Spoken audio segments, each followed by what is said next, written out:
윤석열 정치검찰 조작 기소 청문회 정리를 좀 합시다. 이제 거의 마무리인데 청문회가 다룬 7대 사건이 크게 두 갈래라고 제가 했었는데 과거 문재인 정부가 잘못했다고 조작하고 네. 미래 이재명 정부가 탄생 못하게 조작하고 네. 그렇게 두 갈래거든요. 네. 이재명 관련은 대표적으로 대북송금 대장동 우리가 여기서 많이 얘기했고 네. 문재인 관련은 대표적으로 서해 공무원 통계 조작 두 건인데 네. 이재명 관련 조작 기소는 저희가 많이 다뤄서 이제 그리고 청문회를 통해서 거의 윤곽이 드러났고 오늘은 이 통계 조작 사건 어떻게 되는지 잠깐 봅시다. 이 문재인 정부 사건, 과거 사건들 네. 조작 기소할 때는 검찰은 압색 영장이 나와야 공무원들 문건을 뒤질 수 있는데 압색은 청구가 기각될 수도 있고 단서도 있어야 되고 복잡한데 네. 그냥 공무원 자료를 털어서 검찰에게 갖다 바치는 검찰의 출장 사무소 역할을 한 헌법기관이 있다. 그 기관이? 감사원입니다. 요새 공부 너무 많이 하는 거 아니야? 자, 그 감사함 맞는데 네. 그 대목을 청문회에서 어떻게 다루는지 잠깐 들어봅시다.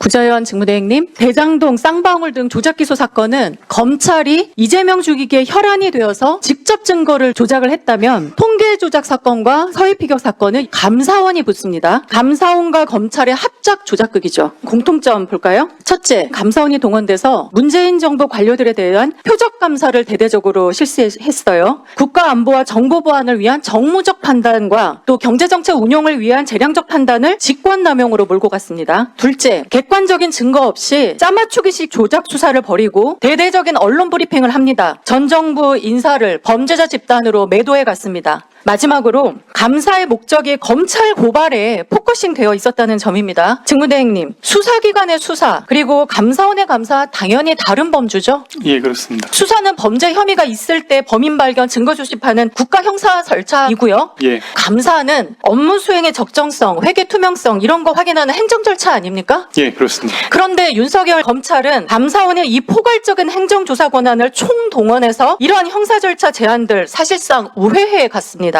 아주 악질적입니다. 자, 이주 의원이 이제 낯이 좀 낯설 수도 있는데 왜냐하면 이제 승계한 비례대표거든요. 네. 예, 시민사회 몫으로 들어왔다가 승계를 했는데 감사원 관련해서는 아주 제대로 따졌습니다. 그러니까 감사원에 주어진 고유 권한인 공무원 감사라는 행정 권한을 범죄자 잡는 형사 절차의 일부처럼 써먹은 거예요. 자, 이렇게 감사원이 표적 감사한 거 감사원이 인정을 했거든요. 이런 사안은 대충 넘어가면 아, 저렇게 하면 되겠구나. 보수가 짓거리면 또다시 이런 일이 벌어집니다. 자, 표적 감사한 거 어떻게 했는지 자, 들어봅시다.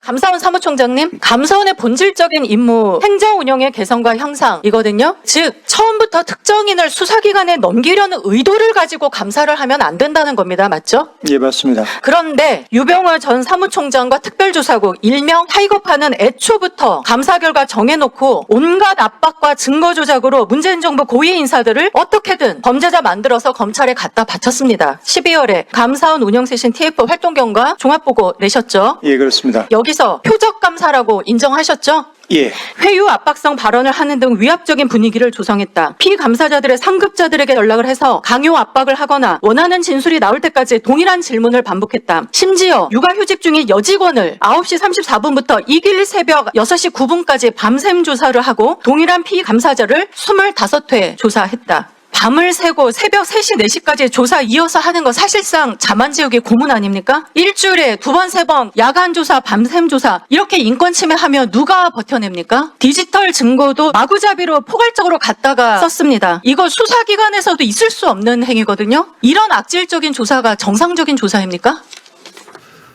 자, 이어서 당시 조사를 진행한 사람들을 직접 불러서 물어봐요. 이것도 봅시다. 통계 조작 사건 조사 진행하셨죠? 강압 조사라고 생각하십니까? 안 하십니까? 그런 면이 있을 수 있다고 생각됩니다. 인정하십니까? 예, 다음 나오십시오. 강압조사하지 않았습니다. 진술에 책임지셔야 됩니다. 규정과 절차에 따라서 감사를 진행했습니다. 다음 나와서 얘기하십시오. 어찌됐건 당사자들에게 죄송한 마음을 가지고 있습니다. 자, 영상 한번 틀게요. 감사원이 원하는 건 청와대다. 조사에 나선 감사원이 의견도 묻지 않고 결론이 조작으로 간다며 소설을 쓴다는 얘기까지 나옵니다. 이게 사실 녹취의 일부입니다. 저희가 확인한 건 제가 몇 가지만 읽어드릴게요. 실장보다 위에 있는 사람들, BH 파견 수석 장관이었던 사람들, 우리를 털어 거기까지 올라갈 수 있을까? 의견 묻지 않아. 그냥 조작이야. 모든 틀은 조작으로 가. 이게 당시 조사받았던 사람들이 생생하게 서로 통화하면서 녹음한 것입니다. 이런데도 아까 그런 답변이 유지가 됩니까? 자, 이주은 다시 말씀드리지만 처음 보는 의원이다 할 수 있는데 지난 총선 더불어민주연합 시민사회 목표로 17번이었는데 총선에서 14번까지만 당선됐거든요. 앞에 세 사람이라 반대해야 돼. 근데 위성락, 강유정, 임광현 각각 안보실장, 대변인, 국세청장 되면서 작년 7월에 승계가 됐습니다.